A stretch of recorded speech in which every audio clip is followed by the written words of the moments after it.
एक खबर आई है कि सुप्रीम कोर्ट ने असम्बली की रिकॉर्ड जो है ना वो तलब की है। असम्बली के रूल्स 283 ये कहते हैं कि स्पीकर की मर्जी के बगैर, उसकी परमिशन के बगैर कोई भी रिकॉर्ड नहीं दिया जा सकता किसी भी अदारे को। लेकिन हैरत वाली बात यह है जनाब स्पीकर कि असम्बली का रिकॉर्ड तो वैसी वेबसाइट पे मौजूद है, तो गया गया खसूसी ऑर्डर करने की क्या नौबत आ गई है? कौन सा प्रेशर डालने की कोशिश हो रही है कि नहीं जी आप मुझे रिकॉर्ड दे दे। आपको ये 283 नजर नहीं आ रहा है, आपको 69 आर्टिकल नजर नहीं आ रहा है उसमें। और फिर मैं थोड़ा सा नजर अगर डाल दूं, माजी में इफ्तिखार मोहम्मद चौधरी मोहतरम जनाब साबिक चीफ जस्टिस, जो बलूचिस्तान के जाली कोटे पे वो बनाता एडिशनल एडवोकेट जनरल, उसके बाद बनाता जज, जाली डोमिसाइल के ऊपर बलूचिस्तान वालों का हक मारा गया उस शख्स ने। और उसके बाद उस शख्स ने अपने बेटे को डिपुटेशन पे एफआईए में रखा और सुप्रीम कोर्ट का जो चीफ जस्टिस का जो हाउस है उसको उसका दफ्तर यानी कारोबारी दफ्तर डिक्लेयर किए। इससे बड़ी शर्मिनाक बात क्या हो सकती है? और उस शख्स ने क्या किया, अपने दौर में उसने जाके 107 207 उसने 100 मोटो लिए। वो शराब की 2 बोतलों भी उस शख्स ने 100 मोटो लिए।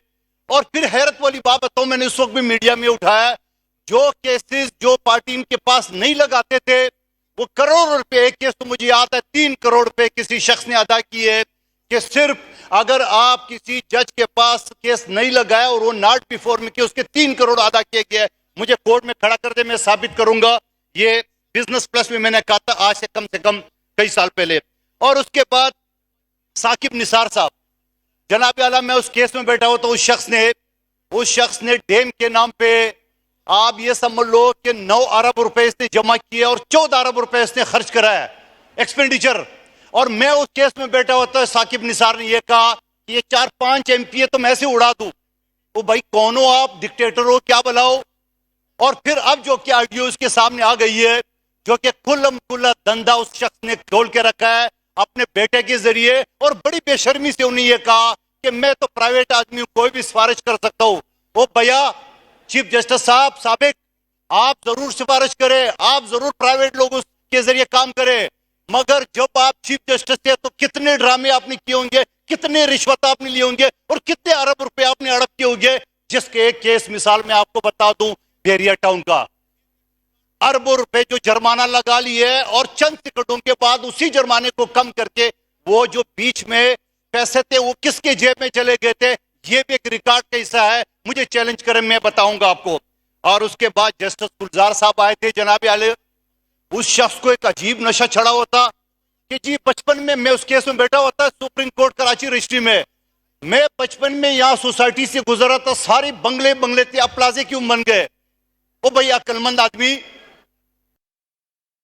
प्लाजे हाई राइज बन गए, परमिशन बिल्डिंग कंट्रोल दिया है, आपकी ख्वाहिश पे कोई शहर नहीं चलते।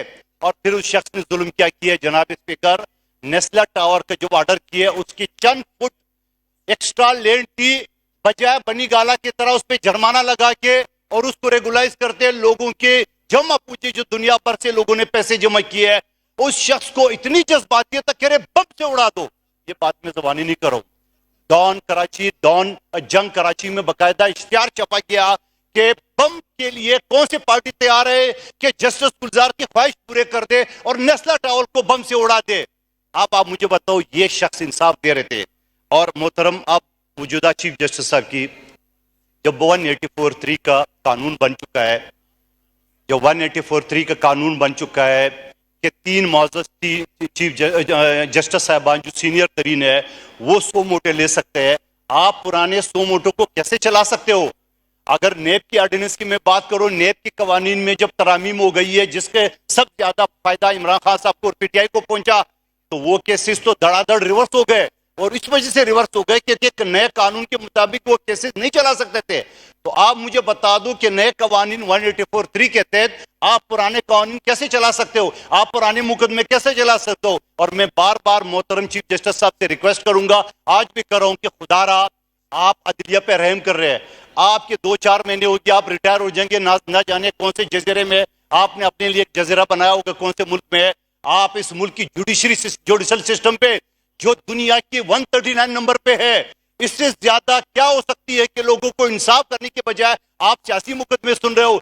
लोगों को इंसाफ बनाने के लिए आपके बेंच पे आज सुबह भी मैं 9 बजे मौजूद है केस में, ऐसे धड़ाधड़ केसेस चलाए जा रहे हैं और 18 लाख जो अदाद शुमार आया था कल परसों में उसको करेक्ट कर दूं, 18 लाख से ज्यादा इस वक्त भी मुकदमात अदालतों में पेंडिंग है।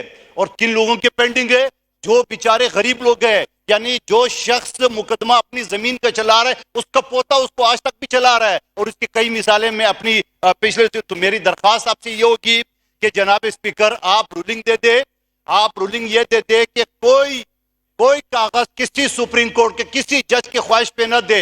और बल्कि मैं गुजारिश करूंगा कि आपने जो जुडिशल कमेटी बनाई है जजेस के अपॉइंटमेंट की, मेरे जजेस के अपॉइंटमेंट का बिल जो ना पेंडिंग है लॉ एंड जस्टिस की, वजीर कानून साहब पता नहीं बार बार उसको एडजेंट क्यों कर रहे हैं।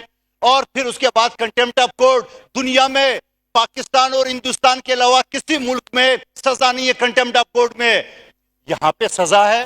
किसी भी आप एमएनए सेनेटर और प्राइम मिनिस्टर को खड़े खड़े आप करें और फिर आप ये समझ के हजरत अली करमलोजा का कौल है कि जिस पे एहसान करो उसकी शर से बचो।